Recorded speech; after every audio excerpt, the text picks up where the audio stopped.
Nah, teman-teman kami sekalian, pernah nggak kalian kepikiran kalau kita bisa menggunakan kontaktor di proyek-proyek Arduino?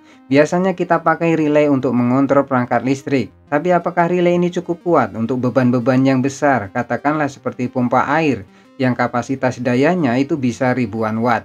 Nah, di video kali ini kita akan bahas perbedaan relay dan kontaktor, cara kerjanya, serta kapan kita harus memilih salah satu di antaranya untuk membantu proyek-proyek Arduino.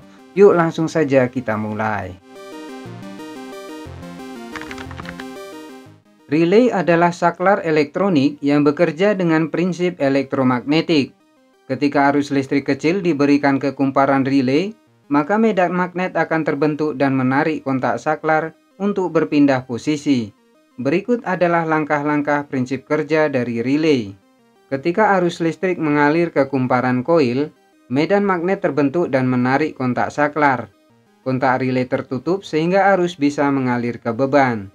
Namun perlu diingat, proses penggantian saklar ini akan menyebabkan percikan bunga api jika arus yang mengalir ke beban itu cukup besar. Sehingga relay tidak cukup aman jika digunakan untuk mengontrol beban yang cukup tinggi dalam waktu yang cukup lama.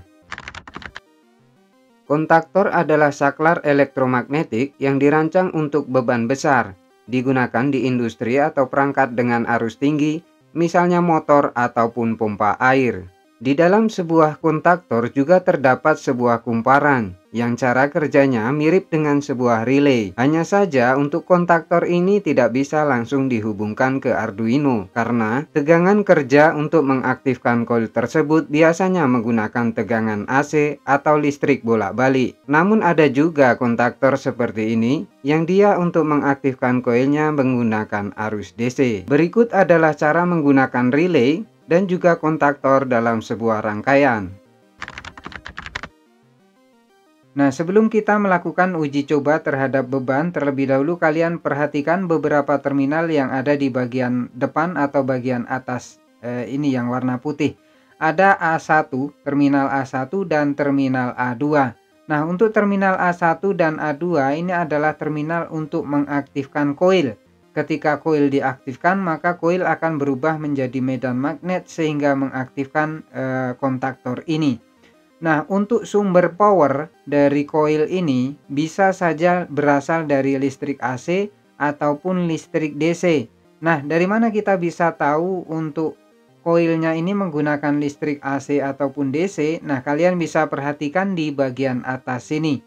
Nah, di bagian atas ini ada tulisan 220 volt 50 Hz per 60 Hz. Nah, ini artinya menggunakan listrik AC. Sehingga untuk sumber power untuk mengaktifkan koil ini bisa dari PLN langsung. Nah, untuk skema ini kalian bisa screenshot atau nanti kalian bisa cek di weblog kami www.carapale.com.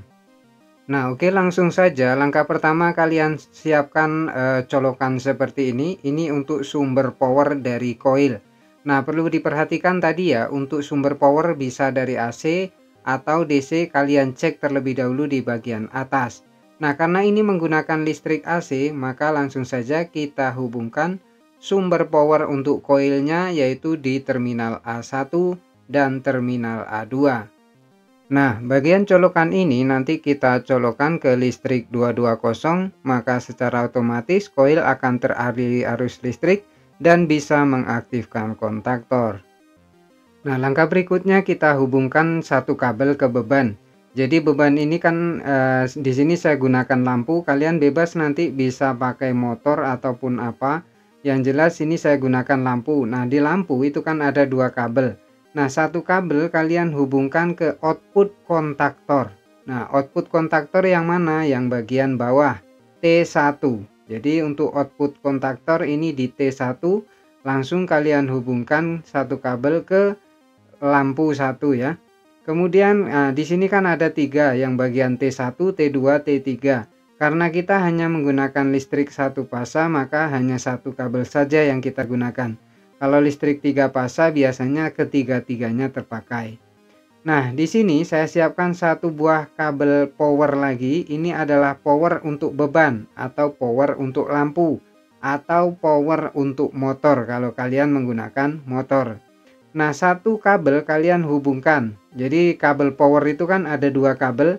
Nah, satu kabel kalian langsung hubungkan ke beban. Jadi kan yang satu tadi ke output kontaktor, yang satu lagi ke ke input dari jack AC. Nah, kemudian colokan kan ada dua kabelnya. Nah, satu lagi itu kalian masukkan ke bagian MCB. Nah, kalau kalian bingung, kalian cek lagi di bagian diagram tadi, kalian bisa cek.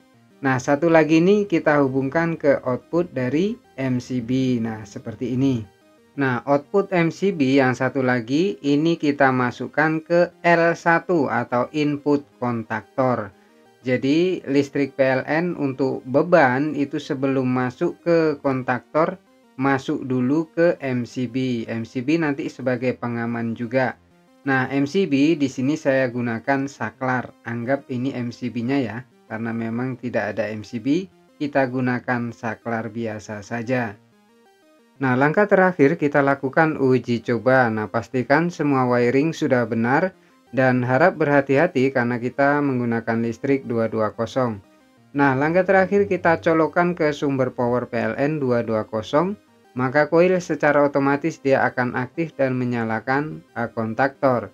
Kemudian kita coba nyalakan MCB atau kita nyalakan saklar seperti ini. Nah, maka secara otomatis beban dia akan menyala. Jadi seperti itu cara menggunakan kontaktor. Kesimpulannya, kontaktor ini cocok untuk beban-beban yang besar. Misalnya untuk motor, dinamo, atau pompa air, itu saran saya menggunakan kontaktor seperti ini. Sedangkan relay hanya cocok digunakan untuk beban-beban yang memiliki ampere kecil. Lantas bagaimana jika kita ingin menggunakan Arduino untuk mengontrol beban-beban yang besar? Misalnya kita membuat proyek Arduino untuk mengontrol sebuah pompa ataupun sebuah dinamo yang kapasitasnya cukup besar. Nah, di video berikutnya kita akan coba praktekkan bagaimana cara menggunakan kontaktor pada sebuah proyek-proyek Arduino. Oleh karena itu, buat kalian yang belum subscribe, jangan lupa subscribe ke channel YouTube carapale.com supaya kalian tidak ketinggalan proyek-proyek terbaru dari kami. Semoga menginspirasi, selamat mencoba, dan semoga sukses.